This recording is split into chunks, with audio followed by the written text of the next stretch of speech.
नमस्कार, good morning, जोहार। झारखंडी Hindi news में आपका स्वागत है। झारखंड की तमाम छोटी बड़ी खबर जानने के लिए चैनल को सब्सक्राइब, वीडियो को लाइक और झारखंड के आप किस जिले से वीडियो को देख रहे हैं या कमेंट में जरूर लिखें। चलिए जानते हैं आज की पहली और बड़ी खबर। मान सम्मान के लिए 12 अक्टूबर को रांची में झारखंड आंदोलनकारियों का महाजुटान। राज्यभर के झारखंड आंदोलनकारी अपने मांगों और मान सम्मान के लिए 12 अक्टूबर को राजधानी में जुटेंगे। यह जानकारी आंदोलनकारी संघर्ष मोर्चा के संस्थापक एवं प्रधान सचिव पुष्कर मोतो ने गुरुवार को डोरंडा में झंडा चौक स्थित मोर्चा के कार्यालय में आयोजित संवाददाता सम्मेलन में दी। कहा कि इसमें सभी जिले से आए झारखंड आंदोलनकारी मान सम्मान, पहचान, नियोजन, स्वाभिमान, अस्मिता एवं अस्तित्व की रक्षा व सम्मान राशि 50-50 हजार रूपए देने की मांग को लेकर महाजुटान करेंगे।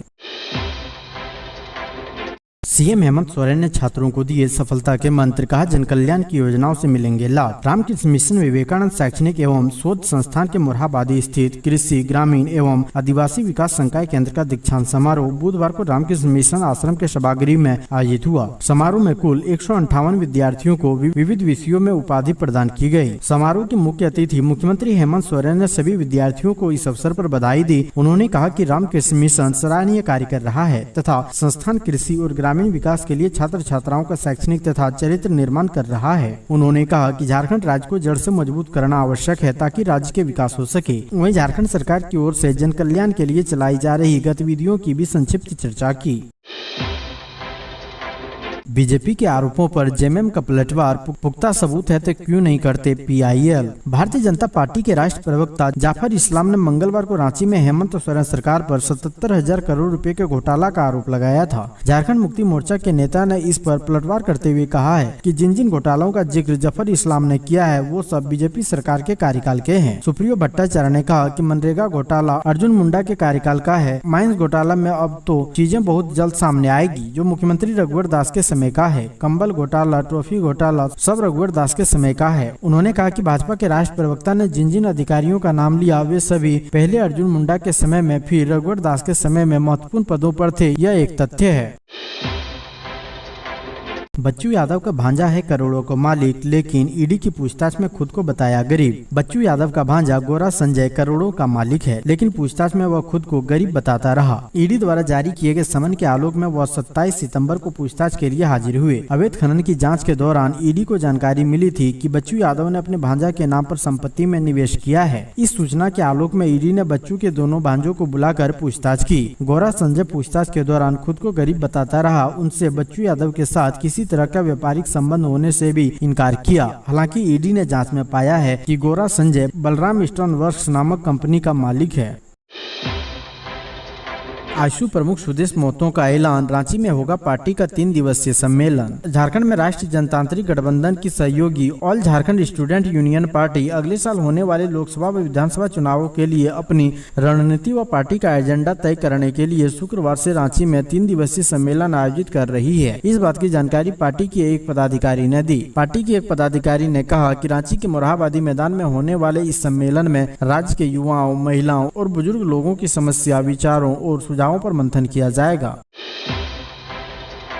जहरीला भोजन खाकर 125 बच्चे बीमार, सभी अस्पताल में हुए भर्ती। झारखंड के पाकुड़ जिले के पकुड़िया में जहरीला भोजन खाने से 125 से भी ज्यादा बच्चे बीमार हो गए। बीमार बच्चों को इलाज के लिए पकुड़िया सामुदायिक स्वास्थ्य केंद्र तथा पश्चिम बंगाल के रामपुर हाट में भर्ती कराया गया है। घटना पकुड़िया के सिद्धो कानू मुर्मू मेमोरियल इंग्लिश स्कूल की है। स्कूल प्रशासन के मुताबिक हॉस्टल में बच्चों को रात का खाना दिया गया था, तभी एक बच्चे को परोसी गई सब्जी में मरी हुई छिपकली दिखी। इसे देखकर खाना खा रहे दूसरे बच्चे उल्टी करने लगे। इसके बाद धीरे धीरे बच्चों की तबीयत बिगड़ने लगी और इसके बाद स्कूल मैनेजमेंट ने मामले में त्वरित कार्रवाई करते हुए बीमार में से 42 बच्चों को इलाज के लिए प्राथमिक स्वास्थ्य केंद्र पकुड़िया में भर्ती कराया गया, जबकि 86 बच्चों को बंगाल के रामपुर हाट के सरकारी अस्पताल में इलाज के लिए रात में ही भर्ती कराया गया।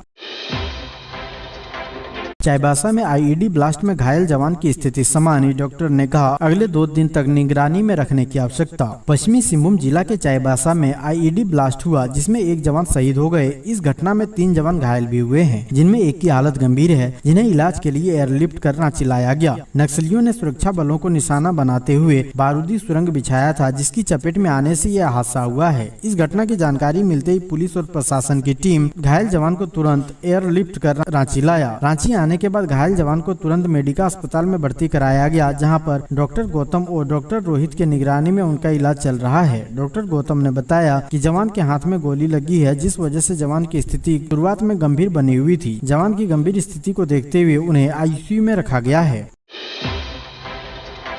रघुवर दास ने सीएम हेमंत सोरेन को लिखा, जनजातीय रीति रिवाज मानने वालों को ही मिले एसटी का प्रमाण पत्र। झारखंड के पूर्व मुख्यमंत्री और भारतीय जनता पार्टी के राष्ट्रीय उपाध्यक्ष रघुवर दास ने मुख्यमंत्री हेमंत सोरेन को पत्र लिखकर स्थापित रीति रिवाज, पारंपरिक वेशभूषा और परंपराओं को मानने वाले अनुसूचित समाज के लोगों को ही अनुसूचित जनजाति का प्रमाण पत्र निर्गत करने का अनुरोध किया है। केरल हाईकोर्ट के निर्णय का हवाला देते हुए रघुवर दास ने मुख्यमंत्री से कार्मिक विभाग को इस संबंध में पत्र जारी करने संबंधी निर्देश देने का आग्रह किया है। ऐसे में जो व्यक्ति जनजातीय समाज के रीति रिवाज को नहीं मानते हों, उनका जाति प्रमाण पत्र निर्गत नहीं किया जाना चाहिए। झारखंड में सरकारी अस्पतालों के लिए नहीं मिल रहे हैं डॉक्टर, जानिए क्या है इसकी वजह।